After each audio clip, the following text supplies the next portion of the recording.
bien la première fois qu'il fait des étincelles avec sa bite. Et on bandera quand on aura envie de bander. C'est drôle. Ça va que tu parles comme ça, hein?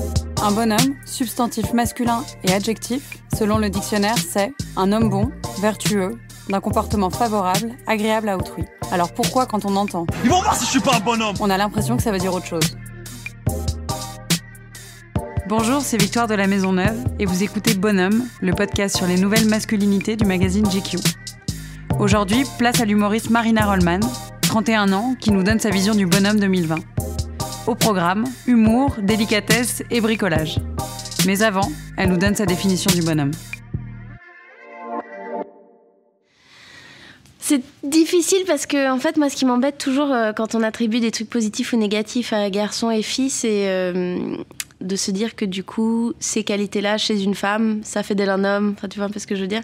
Mais donc, a priori, pour moi, bonhomme, c'est assez positif.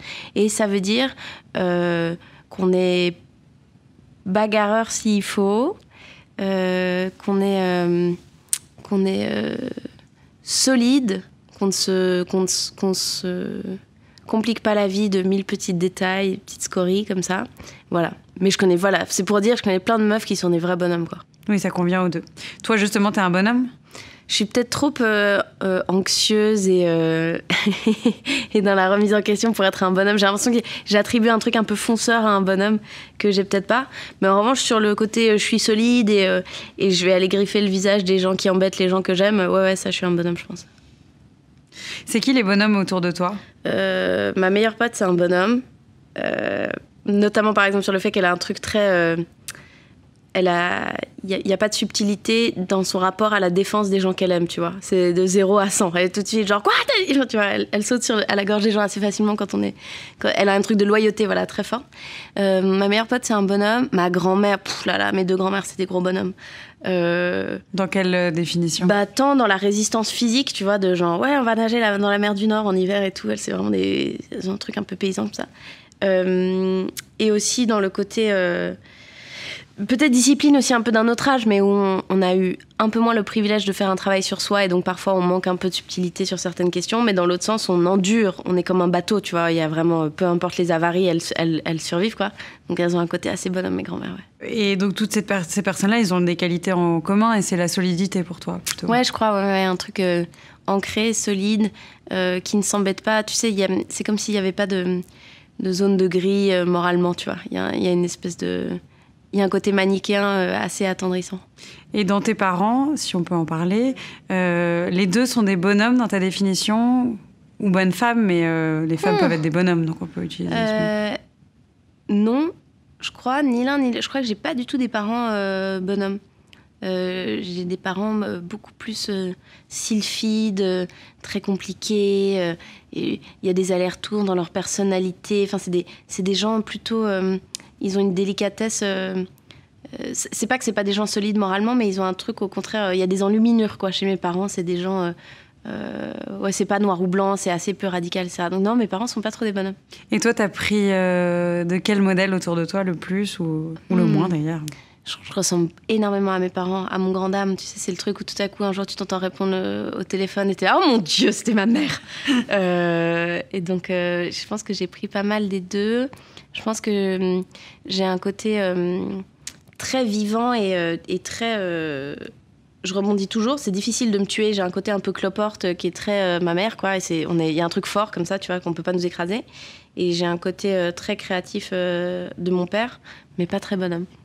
Et dans le couple parental que tu as eu au-dessus de toi, justement, quand tu dis il y a des qualités qu'on définit comme étant féminines et d'autres masculines, eux, ça se répartit un peu comment ? Moi, j'ai une histoire un peu particulière parce que j'ai un peu plusieurs papas, mais de manière générale, mes papas sont des gens, déjà physiquement, extrêmement gracieux, délicats, très fins, très adroits, etc. Donc, c'est étonnant, mais c'est plutôt des danseurs. Il y a un truc, c'est pas qu'il n'y a pas de force, mais c'est vraiment très délicat et fin. Donc, ils ont des physiques. C'est des beaux mecs, hein, mais ils ont des physiques qui sont pas dans une virilité, tu vois, alpha, binaire, Depardieu, quoi. Même s'il y a beaucoup de poésie chez Depardieu, mais... donc, physiquement, mes pères sont assez délicats et intellectuellement aussi, ils ont quelque chose une douceur et tout, voilà. Et ma mère est très féminine aussi, ma mère est pas très virile. En fait, je crois que j'ai vécu dans un univers assez féminin, en fait. Les hommes et les femmes, assez féminins. Et toi, t'étais quel genre de petite fille ? Moi, j'étais extrêmement calme et douce et réflexive, et j'étais dans mon monde et je dessinais. En fait, je passais ma vie avec des adultes et donc j'avais un truc très... je crois que j'étais vachement louée pour... pas dans le sens location qui loue tout. Il y avait un truc très laudatif sur moi, sur ma capacité à travailler avec des adultes, tu vois, à pas être un gamin chiant. Et donc, j'ai plutôt développé des qualités qui font d'un petit quelque chose d'agréable avec les adultes, qui est pouvoir converser très bien, écouter, être calme, dessiner, etc. Donc, je pense que j'étais un petit ange qu'on pouvait crapahuter un peu à beaucoup d'endroits pendant longtemps. Et ensuite, je suis bien partie en couille à partir de 14 ans et j'ai rattrapé toutes ces années de petite fille sage en foutant un peu la merde. Donc, j'étais très calme, j'étais très contemplative. J'ai encore aujourd'hui un monde intérieur très riche. Et justement, adolescente ou même plus petite, t'avais des modèles que t'admirais, pas forcément dans ta famille, mais des célébrités, des personnes comme ça où t'avais envie d'être eux, quoi, plus tard. Ou elles. C'est une question que je me pose souvent. J'ai l'impression que j'ai été un peu fan, mais pas tant que ça, et que j'avais pas vraiment un phénomène de grosse... Peut-être je me perds, mais j'ai pas l'impression que j'avais un gros truc d'identification. Tu vois, genre les gens qui ont un poster de Bowie chez eux et qui se disent genre... Ça, c'est ça, l'élégance, le truc machin. Ou une façon d'habiter le monde. En revanche, j'avais énormément de méga crush sur des gens, tu sais, un tout petit peu plus grands que toi, qui deviennent des idoles. Tu sais, quand t'as 12 ans, quelqu'un qui a 3 ans de plus que toi, c'est genre... Enfin, tu vois, il a l'autorité d'un président de la République. Et ça, j'en avais hyper souvent. J'avais donc une demi-grande sœur, mais on n'a pas vécu sur le même continent. Et donc... garçon ou fille, dès que les gens avaient 3-4 ans de plus que moi et s'intéressaient à moi, je faisais tout comme eux. S'il faut écouter cette musique et il faut se coiffer comme ça et tout, parce qu'elle a fait. Et donc voilà, j'ai eu des modèles un peu... J'ai vachement aimé me trouver par phase des grands frères, grandes sœurs un peu imaginaires, mais qui étaient des gens que je connaissais dans la vraie vie, tu vois. Mais parce que pressé de grandir, toujours d'avoir envie d'être avec les adultes ou... Je pense qu'il y a un truc très flatteur en termes d'ego, la cooptation par les plus âgés. Et puis, oui, donc si je les intéressais, j'étais contente. Et puis... ouais, c'est aussi, il t'ouvre à des trucs cool. Tu sais, normalement, c'est quand même souvent un lieu de passage. Ça peut être les cousins, les frères, les sœurs et tout, mais qui t'amène à un truc genre, ça c'est la musique qu'il faut écouter, ça c'est les films cool et tout. Et moi, comme je suis très curieuse de ça, j'aimais bien ce conduit culturel que les grands amenaient. Parce que c'est pas drôle si c'est tes parents qui te montrent des trucs, tu vois. Il faut être juste dans l'entre-deux pour qu'il y ait un peu qu'il y ait une petite rupture culturelle. Et c'était quoi, du coup, les trucs qu'il fallait que t'écoutes, que tu fasses, auxquels tu t'intéressais ? Mais j'ai honte parce qu'aujourd'hui, c'est tellement mainstream, tu vois, c'est comme s'il m'avait ouvert à un truc genre, oh là là. Mais en fait, j'ai la fille d'amis de mes parents, quand j'avais genre 12 ans, j'ai trouvé dans sa voiture qu'elle écoutait M, et ça a été une révolution pour moi. Mais je sais que ça sonne ridicule, parce qu'aujourd'hui, il n'y a pas plus establishment et daron que M, mais... ouais, mais à l'époque, ouais, il y avait un truc genre, waouh, il est fou, il fait des improvisations pendant 8 minutes, et c'est super. Et donc, par exemple, M, ça a été une petite rencontre culturelle. J'ai honte parce que c'est pas des trucs cool aujourd'hui. Bon, quand même, ça va. Le premier album de Gainsbourg, du Jazz dans le Ravin, c'est un pote de mes parents qui avait pas de gamin, qui était un peu plus jeune que mes parents, qui a eu une espèce de rôle un peu comme ça, grand frère, oncle, je sais pas quoi pour moi. Il y a eu de ça. Il y a eu juste aller dans des cinémas indépendants et aller voir des films d'auteur un peu bizarres. Non mais en gros, de m'amener soit à des objets culturels concrets, genre tel ou tel disque, soit de me dire genre va dans tel lieu. Donc moi j'ai grandi à Genève et il y a une grosse scène alternative culturellement. La Suisse, tout le monde a une image hyper genre il y a que des banques et tout, mais en vrai en fait il y a beaucoup de lieux de culture intéressants. Va dans ce cinéma indépendant, va voir des films d'auteur un peu bizarres, tu comprends pas, va voir tu vois, à 13-14 ans, on va voir, je sais pas, du cinéma coréen. Enfin, c'est pas non plus révolutionnaire, mais tu vois ce que je veux dire. Non, oui, ce qui est pas un forcément peu dans la norme. de bien aimer, cultiver un peu le truc du mini weirdo. Et voilà, donc c'était ça. M et aller voir des films autres que français ou américains. Et l'humour dans cette phase de ta vie, c'était présent, pas encore ? Ouais, moi, en fait, je pense un des premiers médiums où j'ai été drôle, c'est j'ai eu un téléphone portable à 12 ans, mais comme on avait à l'époque, c'est-à-dire c'est vraiment une brique, tu sais, SMS et tout. Et j'adorais écrire des très longs SMS très rigolos. Et quand j'étais fière de mon truc, Probablement, j'avais pas grand-chose à foutre de ma vie, mais je les envoyais à plein de gens, juste pour voir quel retour eux, ils avaient sur eux et quel genre de conversation ça... Tu vois, c'était genre... En fait, je faisais une mini-chronique, tu vois. Je faisais genre... C'est une humeur. Voilà, c'était un message sur « j'ai vu ça », blablabla, et je voyais un peu les retours. Et donc voilà, j'ai commencé à écrire, on peut dire, entre guillemets, là. Et j'étais déjà entourée de gens très drôles. Et moi, j'étais assez rigolote. En revanche, j'allais pas voir des spectacles, il n'y avait pas Internet, donc il n'y avait pas cet accès-là. Et j'ai grandi avec un peu de l'humour à la maison, des francophones. Mais c'était pas un truc, c'était pas une partie hyper active, tu vois, de ma vie. Après, j'aime beaucoup aller voir des comédies ou des trucs comme ça. Attends, 12 ans, c'est 10... Ouh, mon Dieu, Austin Power. Je pense le sommet de la drôlerie pour moi, je pense un peu avant 12, genre 8-10 ans. Austin Powers, sans scier, c'est sûr que Mike Myers a eu une grande influence sur mon humour. Et la première fois que tu as vu que c'était un métier qui était possible de faire? C'est vers 20 ans quand j'ai vu Jerry Seinfeld le faire, en fait. Pas en live, hein, voir les vidéos.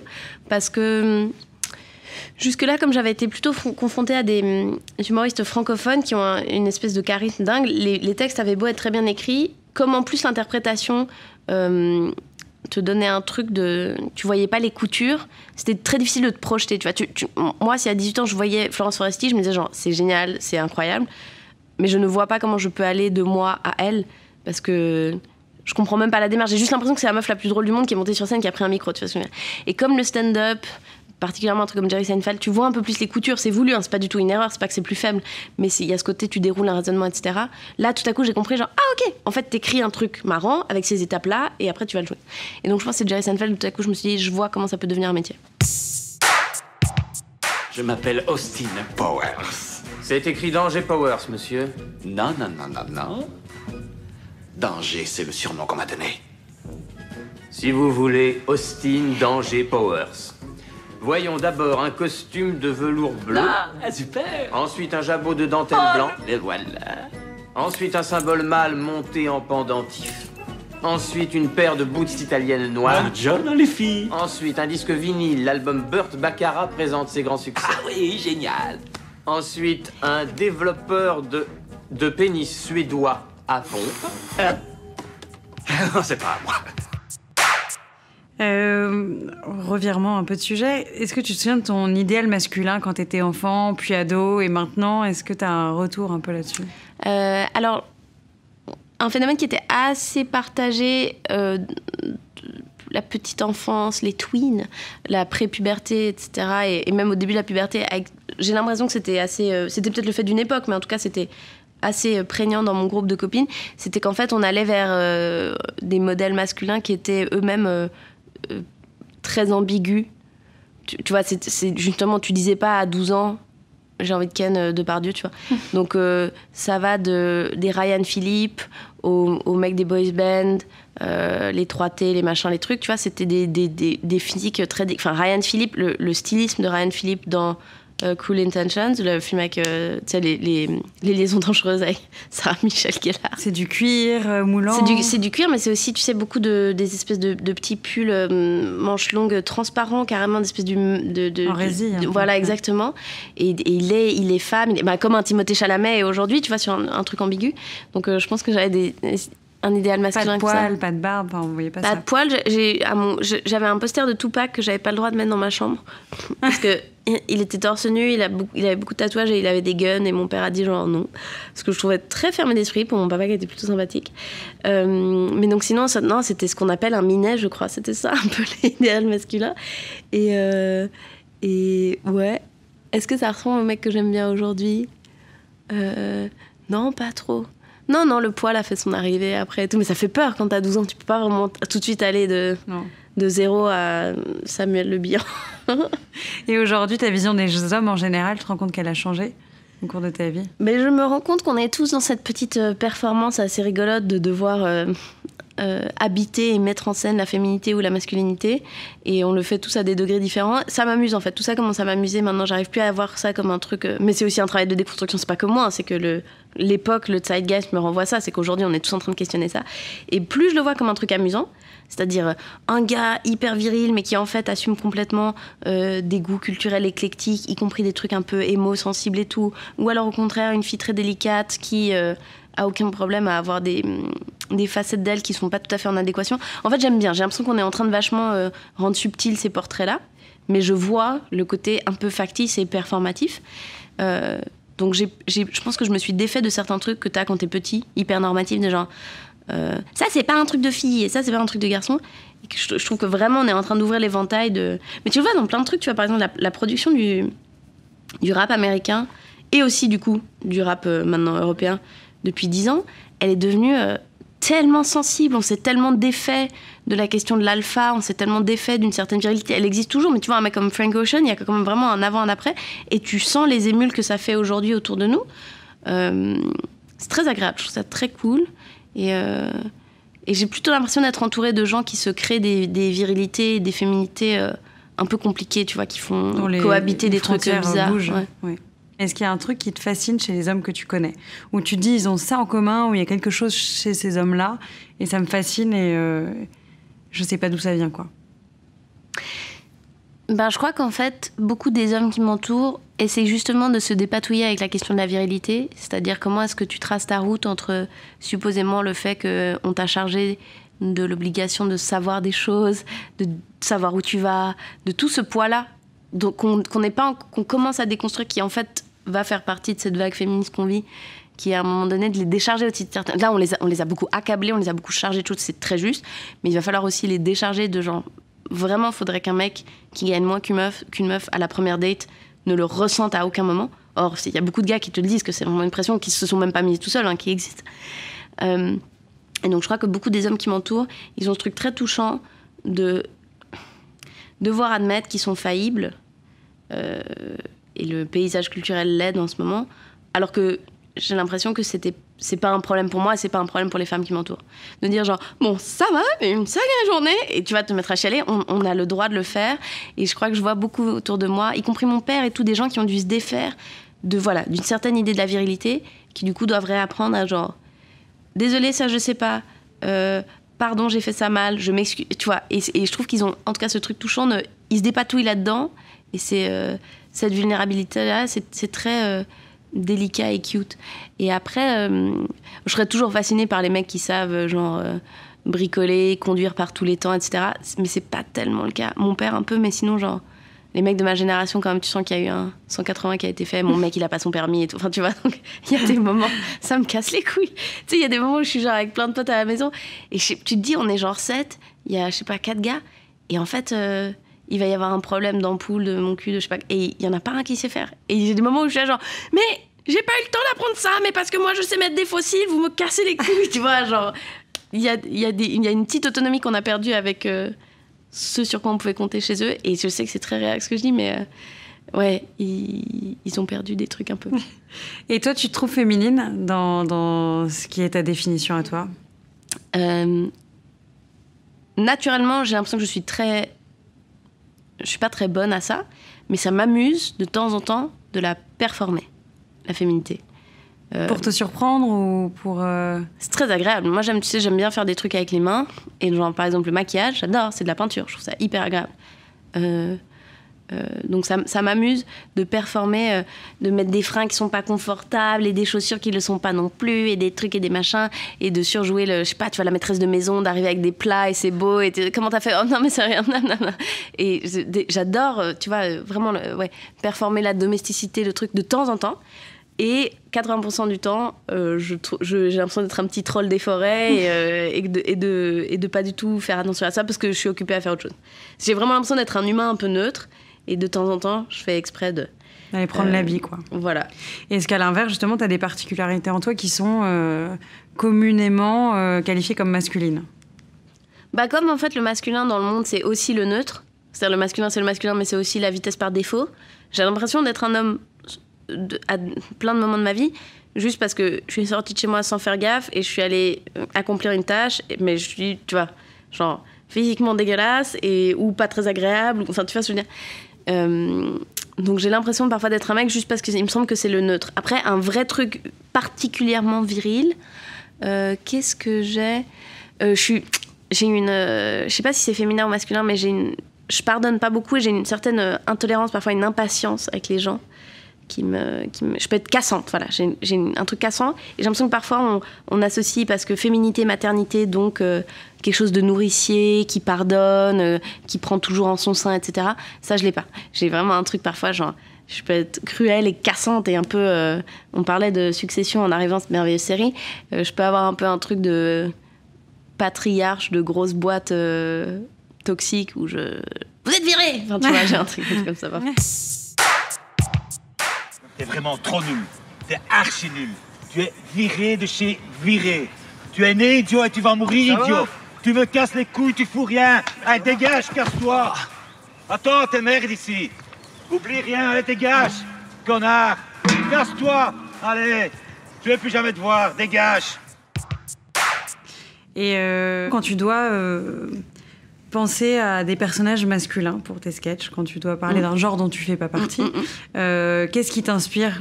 Qu'est-ce qui pour toi fait le comique dans les hommes que tu connais ? Comment tu t'y prends ? Mon mec c'est quand même un petit animal qui vit avec moi 24 heures sur 24, donc c'est une source d'observation sans fin de le voir comme ça dans son milieu naturel. Lui, il est vraiment génial parce que on est très différents sur beaucoup de plans et il a beaucoup de trucs de garçon incompréhensibles sur le rapport à la santé, par exemple, de pas comprendre des choses très simples qui est genre bah oui bien sûr, mais si tu manges comme ça pendant 6 jours, évidemment tu as mal au ventre le 7e, tu vois. Truc où t'as l'impression qu'on leur a pas appris à gérer leur corps, donc mon mec beaucoup. Et après en fait la communication autour d'une catégorie d'hommes que je ne connais pas, mais de la survirilité, tu vois, le marketing qui va vers les boissons énergétiques et genre les Dan Bilzerian de ce monde, ça c'est une source infinie de fascination. T'en connais pas des mecs qui sont réceptifs à tout ça? Mais c'est super, c'est des injonctions tellement genre qui est tellement dures en fait, c'est vraiment genre faites-vous mal, pourquoi? Parce que la vie c'est de la merde, et donc voilà, c'est un peu les deux types d'hommes que je peux observer qui m'amusent. Tu penses que c'est générationnel parce que t'as 31 ans, ouais. Donc t'es quand même dans une génération, je pense que tu dois être dans les personnes les plus jeunes que j'ai interviewées. Enfin, tu dois être dans les plus jeunes que j'ai interviewées là-dedans, donc t'as forcément une vision qui va avec ta génération. Ouais. Tu vois des différences entre les personnes plus vieilles que tu connais et ton groupe d'amis dans leur rapport à la masculinité, et même d'ailleurs chez les femmes, ce qu'elles attendent chez un homme est différent. Je pense qu'ils sont vraiment défaits de plein de choses cool. Je te dis, ils savent plus conduire, ils savent plus planter un clou et tout, mais ça s'accompagne de vraies, je pense, qualités et de moins de pression et d'un rapport à la parole qui est beaucoup plus libéré. J'ai l'impression qu'il y a un vrai truc qui a évolué. Et après, parfois, j'ai peur que par un esprit pas de vengeance, mais on pousse les curseurs un peu trop loin pour ensuite revenir à la norme. Cette vague de féminisme est fait que les femmes se libèrent de certains trucs super et ensuite, schadenfreude, un peu elles sont quand même contentes que les autres mordent un peu la poussière. J'ai l'impression que parfois elles s'amusent de continuer à demander des vieux trucs aux gars. Exemple concret, des meufs hyper féministes, hyper woke, hyper dans le futur et tout, qui disent genre j'espère bien que tu gagnes la thune mon gars, parce que en gros qui reprennent les injonctions qui nous ont fait du mal et qui disent genre mais en plus si t'es un loser, tu vois. Beyoncé par exemple, elle a tous dans ce vocabulaire là tout un truc de libération de la femme et en même temps de très vieilles demandes qui est genre bon, ça, je parlais pas encore Destiny's Child, c'est autre chose, mais genre, si tu payes pas tes factures, t'es pas un gars, tu vois, t'es pas sérieux, je vais pas te considérer. Et j'ai l'impression qu'on n'est pas tout à fait au bout de la démarche qui est genre, du coup, si on se libère de ça, ne leur demandons plus les trucs qui nous ont fait chier aussi. Voilà. Et ça t'y arrive, toi, par exemple, dans mon couple, à ce que ça soit... De temps en temps, j'ai une petite voix de petite princesse dans le fond de mon truc qui est là, genre, j'aimerais que tu me portes. Mais je crois qu'on y arrive. Ça veut pas dire qu'on enlève les différences, ça veut dire que juste on reste pas dans des rôles figés un peu débiles qui est genre en fait si concrètement, et c'est le cas dans mon couple par exemple, moi j'aime bien bricoler, faut pas que je me vexe. J'avais un peu ça au début, genre, mais j'aimerais tellement que tu installes tes lumières. Puis évidemment, en fait, moi, j'aime bien m'acheter une perceuse, c'est cool, quoi. Oui, c'est très libérateur, c'est super, c'est vachement bien. Mais je suis pas parfaite là-dedans non plus. Hein. Si tu devais changer les rôles avec ton mec et que tu pouvais vivre une journée dans ses pompes, qu'est-ce que tu ferais déjà à sa place ? Qu'est-ce que je ferais ? J'irais remuer mon petit cul dans la rue et personne me ferait chier. Non, qu'est-ce que je ferais si j'étais un cum ? Ou d'ailleurs, un mec en général. Ouais, en fait, j'irais tester plein de situations où il y a des petits moments de paternalisme un peu tranquillou, genre le magasin de bricolage, genre le caviste, etc. Voir si on parle de la même manière ou pas. Et puis, qu'est-ce que je ferais, mon Dieu, si j'étais un homme pendant une journée, un truc un peu marrant. Si tu fais rien de plus que ce que tu fais aujourd'hui, c'est bon signe. Ouais, non, mais je pense à la drague. Je serais curieuse d'aller voir, effectivement, si les filles ne draguent pas ou pas, ou si tu signifies de manière respectueuse ton intérêt, est-ce que les femmes viennent ou pas, parce que j'entends plein de mecs qui se plaignent de genre, oui, mais elles viennent pas non plus, alors que moi, je suis très frontale dans la drague, mais... Je serais curieuse de voir. Mais en même temps, c'est mon mari, j'ai pas envie qu'il aille se faire draguer. Qu'est-ce que je ferais ? Un homme tout court, comme ça, au moins. Je ferais des tractions dans le bois de Vincennes en criant. Je sais pas. Franchement, non. Et bah écoute, je crois que ma vie ne changerait pas des masses. Ma vie ne changerait pas des... Je sais pas, j'irais découvrir le plaisir prostatique. Ah oui, les orgasmes, putain, voir un peu si la physiologie... si j'étais un homme cis, voir comment ça marche un pénis, etc. Ça peut être rigolo. Je crois que c'est très décevant en plus. C'est terrible. Pour nous, ce serait cool. Parce que moi, j'ai un vagin. Si un jour j'avais un pénis pour une journée, ce serait rigolo. Et je reviendrais après à la jouissance du vagin. Et je serais là, genre, c'est vraiment génial. Mais je crois que pour eux, ce serait horrible en fait. Parce que tu testerais une journée, manifestement des orgasmes qui sont genre 10 fois plus forts. Après, tu reviendrais sur le genre, mais c'est nul. C'est comme manger un Snickers, c'est rien de spécial. Sinon, je ferais un autre. Non, je sais pas, je demanderais un prêt, je me ferais augmenter. Je sais pas, des trucs. Je sais pas, je ferais la guerre. Non, je sais pas. Et pour finir, du coup, un conseil aux hommes qui nous écoutent sur leur comportement, leur compréhension des femmes ou même simplement des choses qu'ils ne devraient plus jamais porter, si on peut se permettre de leur donner ce genre de conseils. Un truc qu'ils ne devraient plus jamais porter. Bon, mais pantacourt, je crois qu'on est assez au clair avec tout ça, cette histoire de corsaire, pantacourt, etc. La fedora, pareil, pas possible. C'est quoi ? Le petit chapeau, tu sais, un peu... Ouais. Petit chapeau d'homme, pas possible.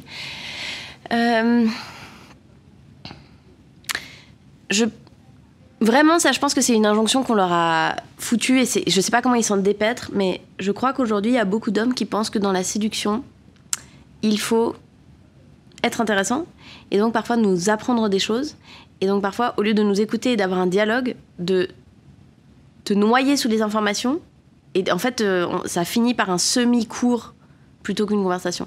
Et ça, je pense que vraiment, le côté... comment est-ce qu'on dit ? C'est pas la pédanterie, mais c'est quelque chose de... un peu verbeux, professoral, comme ça. Ça, je crois que pour moi, c'est un immense... Mais même pas tue l'amour, c'est un problème dans les amitiés, etc. Et je pense qu'il y a beaucoup d'hommes qui se fourvoient là-dedans, en fait.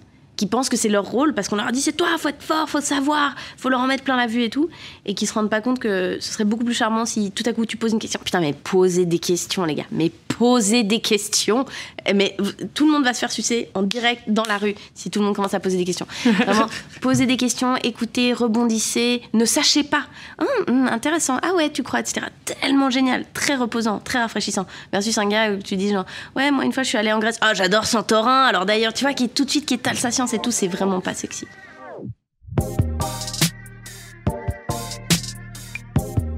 Si vous avez aimé et que vous écoutez Bonhomme sur une appli de podcast, n'hésitez pas à lui mettre 5 étoiles et à commenter. Si vous écoutez sur Audible ou Spotify, c'est super, partagez.